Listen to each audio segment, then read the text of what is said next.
Joined by an independent crime analyst, Dr. Chris de Kock. Dr. de Kock, good afternoon to you. Thank you so much for joining us here on the SABC News channel. Good afternoon, and good afternoon to the viewers. Thank you so much indeed for your time. So let's just get your overall impressions and take on the latest crime stats.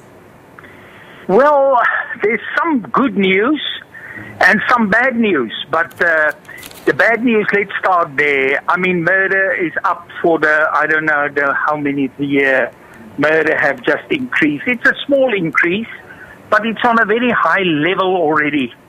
So a 1.4% increase is just too many. It doesn't help us to find all kinds of excuses.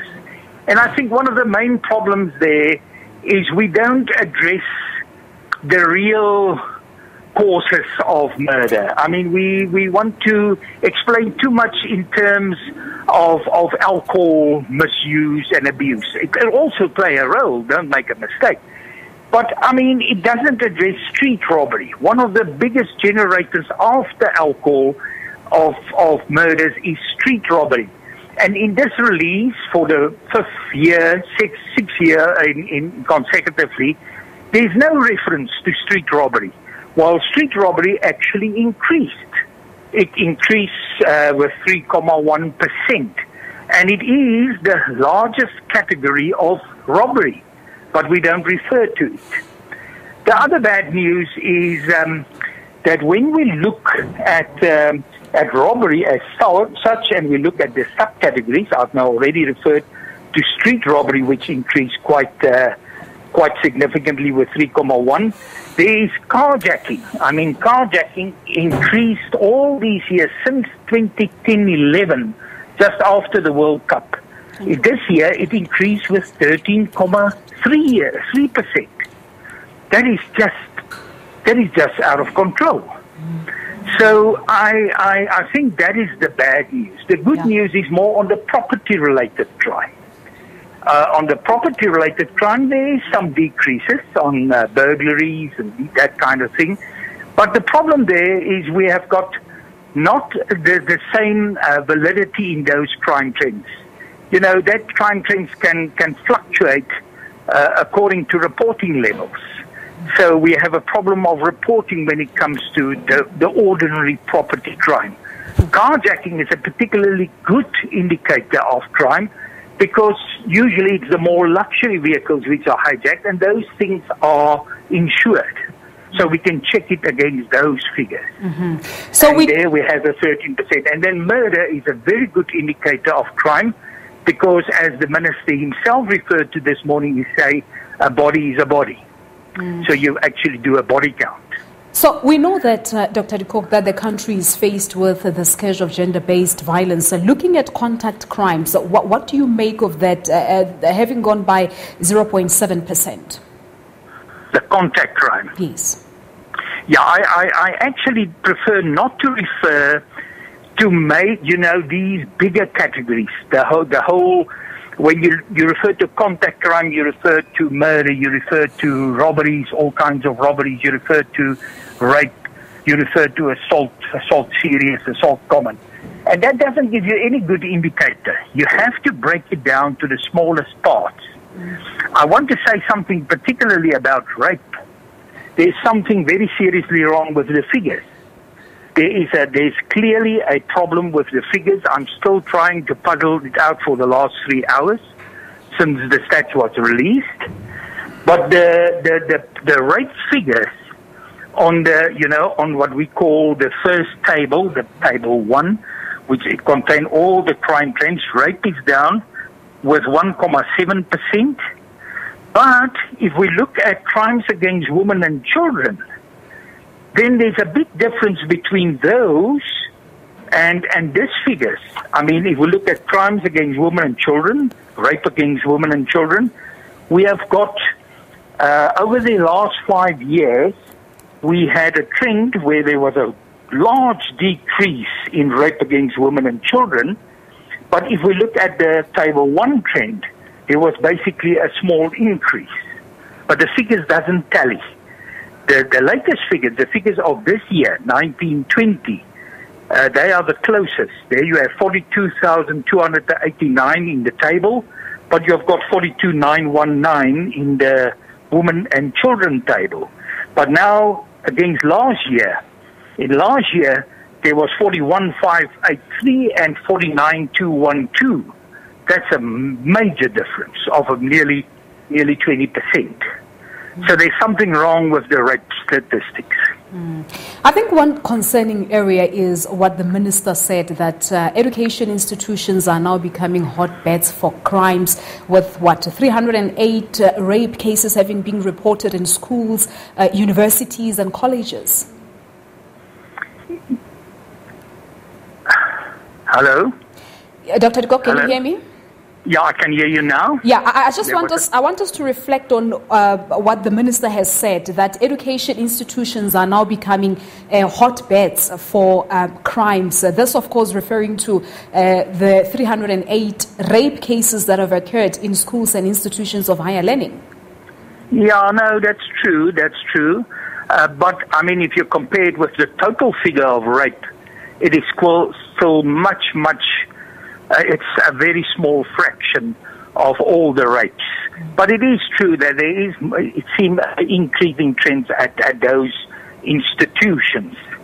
But can I also say that if we look at most of the rapes and sexual offences occur right in the house, in either the victim's house, the residence, or the perpetrator's residence, or the family's residence, and that still shows us that the majority of rape, 50% plus, happen within that context.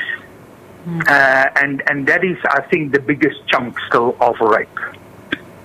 All right, so let's just go back to the issue around the gender-based violence. We do know that these stats that were released today is a reflection of what happened between March of 2019 and March of 2020, which is literally before the lockdown. And we do know that we've seen and heard that a number of gender-based violence were reported during the lockdown. So I suppose we're likely to see an increase when it comes to cases around gender-based violence when the next stats are released. Well, there's a major confusion. Let me tell you, I've written an article about 6 weeks ago, which was published, and I was on radio then about it. There is a major confusion about the statistics which is being used to measure gender-based violence. The police doesn't have a crime which is called gender-based violence. I mean, gender-based violence can include quite a lot of common law crimes. Now, if we look at the figures that the minister released on the 22nd of April and the 22nd of May during the lockdown, he released some figures on the 5th of April, then the 22nd of April and the 22nd of May. And the figures that he released there, he said, no, this is domestic violence figures. Now, this does not tally with the figures which was released today. The figures that was released today was for the previous year, that's true, but it doesn't tally. It doesn't reflect the proportions. Again, which showed to me, and in that article I said you should not use domestic violence. If you want to use something, if you don't have a figure for GBV, then use crimes against women and children. But I think there was an increase. At a certain time, the minister showed massive decreases in GBV. And even people like Chandra Gold and Lisa Vetten, I've heard quite a few of them who specialize in this specific area, couldn't understand that there's a decrease in these figures. And I also don't believe that there was a decrease. I think there was quite an increase in GBV during the lockdown, even today. Right. Because we are still in the lockdown. All right. So let's just quickly go back to murder. As you say that the problem will never be solved until the actual cause of murder has been addressed.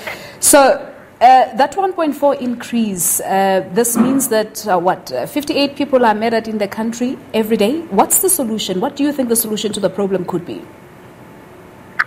I think we should address those generators of murders, which can be addressed by the police service and by policing agencies and by security companies and by all the role players in the crime field. You see, alcohol, you either have to then ban alcohol forever, then you may make a dent on the murders. I'm certain you will make in this first 3 months of this new year. We made a dent in this with this lockdown and with the bans on alcohol. But if you address things like street robbery, street robbery generates quite a lot of murders. People who are found the next morning, they were on their way from the work to their home, from a restaurant, and they were robbed and they were killed. Now, that also generates a lot of vigilante action. And vigilante action creates about 10 to 11, 12% of our murders. Now, if you can address that problem of people moving late in the evening or the late afternoon on their way, on the train, on the bus, on the taxi, they've been dropped somewhere and then they have to walk to the squatter, to their little shack somewhere in the squatter area. That, if we can address that by proper visible policing, we will have a much greater effect on murder. All right. So just very, very quickly on this one. The minister announcing that from now onwards, the stats will be released on a quarterly basis. What impact do you think that will have on the crime combating strategy that the department has? Will it have an impact? You mean the quarterly release of crime stats? That's correct. Well, that's point number one. I think it's a very good idea. It should have been implemented already in 2016. Government have already accepted it. They didn't implement it then because we can then keep the people, the police accountable. Now we have received stats which is already 6 months old. It's already 6 months behind times, and even longer than that. Now, if we get it quarterly, and in the months after the end of the quarter, we can constantly analyze and constantly help the police to police better. All right, that's where we'll leave it for today. We thank you so much for all your insights. That's Dr. Kock. He is an independent crime analyst.